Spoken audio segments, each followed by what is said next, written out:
좀 박 전 대통령과는 어떤 인연이 있으십니까? 지금도 시계, 박근혜 대통령 시계를 차고 있는, 마음속에 이렇게 품고 있는 분이죠. 박근혜 전 대통령. 내년 총선에는 좀 손 대표님께서 직접 출마를 할 계획이십니까? 네, 지금 계획으로는 그렇습니다. 내년 총선에는 조금 더 우리 현실 정치에 출마가 될지 정말 어떻게 될지는 잘 모르는 일이긴 하지만 네. 조금 더 고관여자가 돼보려 합니다. 지금 언론 보도상으로는 동두천 연천으로 거주지를 두고 네, 거기에 그곳에서 있어요. 출마할 계획을 가지고 있다. 이제 이런 보도들이 좀 나왔는데 어떻게 보면 이제 지역구라고 봐도 되겠죠? 그러니까 이게 너무 그래요. 뭐 정치는 어디 사는다 이게 지역구가 돼요. 어디 사니 이게 아니라 너 지역구가 어디니 이렇게 물어보게 되니까 그런 셈이죠. 네. 박근혜 대통령과의 인연 때문이다. 혹은 뭐 박근혜 퀴즈다. 이런 네. 별명을 또 가지고 계신데 좀 박 전 대통령과는 어떤 인연이 있으십니까? 지금도 시계, 박근혜 대통령 시계를 차고 있는, 마음속에 이렇게 품고 있는 분이죠. 박근혜 전 대통령. 뭐 정치적으로 그다음에 뭐 역사적으로 공적인 부분을 평가하는 부분은 차치하고, 저 개인적으로 또 제가 이렇게 짠한 부분은 많죠. 왜냐하면 박근혜 대통령 탄핵 그 시국에서 저는 사실상 아무것도 할 수 없는 그냥 일반인 신분이었기 때문에 두 번째 선거에 낙선하고 그때 많이 마음 아팠던 기억이 있습니다. 그리고 뭐 박근혜 퀴즈 뭐 이런 별명이 사실상 제가 출마하고 나서 생긴 언론에서 붙여주신 별명이긴 하거든요. 네. 그러니까 엄연히 따지자면 이제 뭐 일명 박근혜 퀴즈라고 하면 이제 이준석 전 대표와 네, 이렇게 뭐 그렇습니다. 저 얘기를 많이 해주시니까 이준석은 확실하게 발탁된 게 맞아요.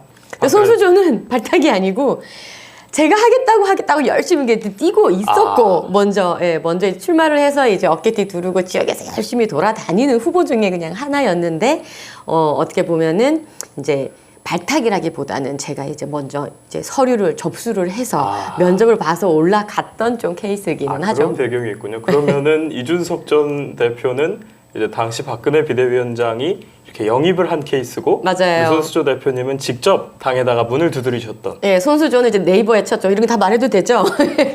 이제 제가 사실은 우리 PD님 드리려고 이제 책을 좀 가지고 왔어요. 제가 쓴 책인데, 제가 첫 출마했을 때부터 어떻게 보면 지금까지의 겪었던 그 정치 역정을 담은.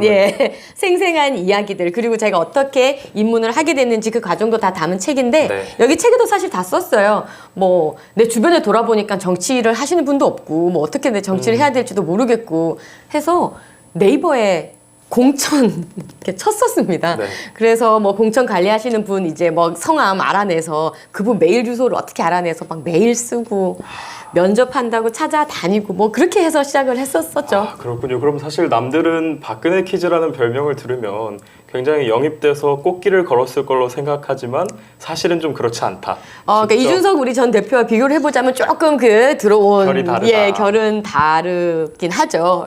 근데 뭐 그래도 저는 감사하다고 생각을 하고 굉장히 운이 좋았다고 생각을 합니다. 그래서 지금 사실상 제가 뭐 청년 아카데미, 정치 아카데미라든지 리더스 클럽 이런 거 활동하는 것도 사실 다 그때 나는 너무나 많이 받았고 당에서 받은 것도 많고 또 공천도 2번이나 받았고 그리고 언론의 조명도 받을 수 있었고 그거 굉장히 운이 좋은 거거든요. 네. 감사한 거예요. 이제 이걸 뭔가 같이 되돌려주고 이거를 뭔가 같이 이제 공유하고 해야겠다라는 생각에서 지금 활동도 하고 있는 거거든요. 꽃길 걸은 거 맞죠? 저는 갚아야 될 게 많습니다. 또 그렇게 생각하시는군요. 그러면은 내년 총선에는 좀 손 대표님께서 직접 출마를 할 계획이십니까? 네, 지금 계획으로는 그렇습니다. 내년 총선에는 조금 더 우리 현실 정치에 출마가 될지 정말 어떻게 될지는 잘 모르는 일이긴 하지만 네. 조금 더 고관여자가 돼보려 합니다. 사실 19대, 20대 모두 부산 사상구에서 도전을 하셨다가 좀 결과가 아쉬웠는데 지금 언론 보도상으로는 동두천 연천으로 거주지를 두고 네, 거기에 그곳에서 있어요. 출마할 계획을 가지고 있다. 이제 이런 보도들이 좀 나왔는데 좀 특별히 동두천 연천을 택하신 배경이 있습니까? 이게 제가 그 지역에 있다 보니까는 또 이제 정치 이미 저는 이제 공적에서 생활을 활동을 하고 있고 공적인 사람이고 또 언젠간 정치를 또 하겠다라고 이렇게 평가되어지는 사람이다 보니까 동두천 연천에서 제가 활동을 하니 언젠간 여기서 출마를 하겠다 이제 이렇게 자연스러운 의식의 흐름으로 이렇게 얘기가 되고 있는데 사실 꽤 시간이 지났죠. 2016년. 그때 2번째 선거를 낙선하고 사실 선거의 진날 바로 거의 부산을 떠나왔어요. 왜냐면 이거 뭐 정치적인 도의 뭐 이런 것도 있는데 사실 장제원 의원님이 당선이 된 상황에서 제가 그쪽에서 계속 당협위원장을 하고 있는 것도 도의적으로 맞지도 않고 또 지역분들에게 굉장히 혼란도 드리고 그리고 제 개인만 생각을 할 수도 없는 이제 당의 어떤 문제들이 있기 때문에 그때 사실은 떠나왔어요. 그래서 네. 떠나와서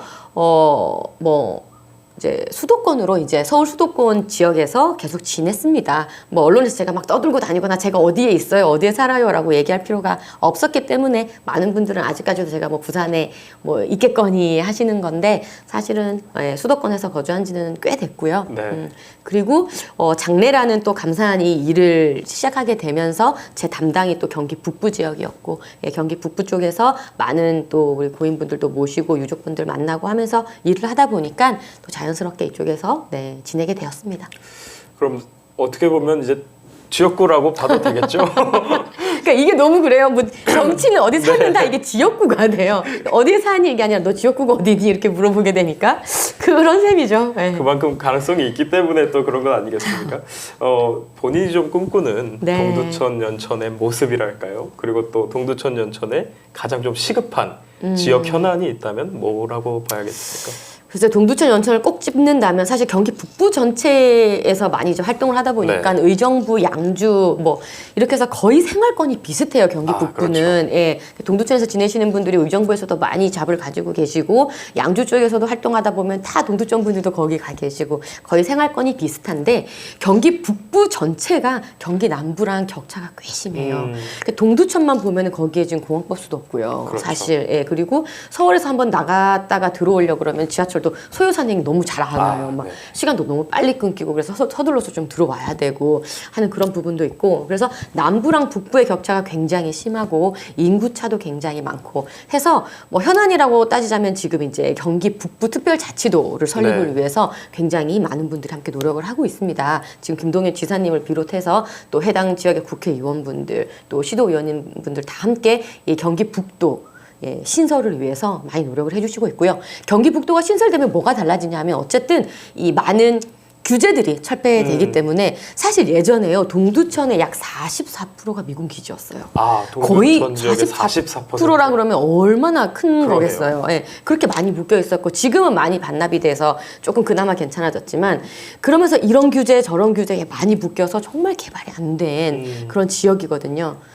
근데 이거는 또다시 보면 무슨 얘기냐면 굉장히 희망이 있는 또 기회의 땅이라는 기회의 겁니다. 땅이다. 예, 얼마든지 여기는 또 땅도 넓고 해볼 수 있는 것도 많고 해야 되는 일도 너무 많고 해서 굉장히 기회의 땅, 희망을 또 품을 수 있는 땅이다. 또 이렇게 생각을 해요. 사실은 그 지역이 또 접경 가까운 그러니까요. 지역이다 보니까 좀 여러 가지 제약이 규제도 많아요. 많았고 제약이 네. 많았을 텐데 앞으로 좀 그런 것들을 정책적으로 풀어갈 계획이 있으신 거고요. 네, 규제 좀 철폐되고 좀 많이 개발이 정말 많이 이루어져야 네. 됩니다. 예산도 좀 팍팍 주시고요. 좀 정부에서 중앙정부에서 많이 좀 힘 좀 써주셨으면 좋겠어요. 국회의원이 되시면 동두천 연천을 중심으로 해서 경기 북부 전체의 좀 교통난 해소라든지 여러 가지 문제들을 풀어갈 계획이시다. 네, 그렇게 그렇게 되면 말씀 너무 주셨습니다. 좋겠습니다.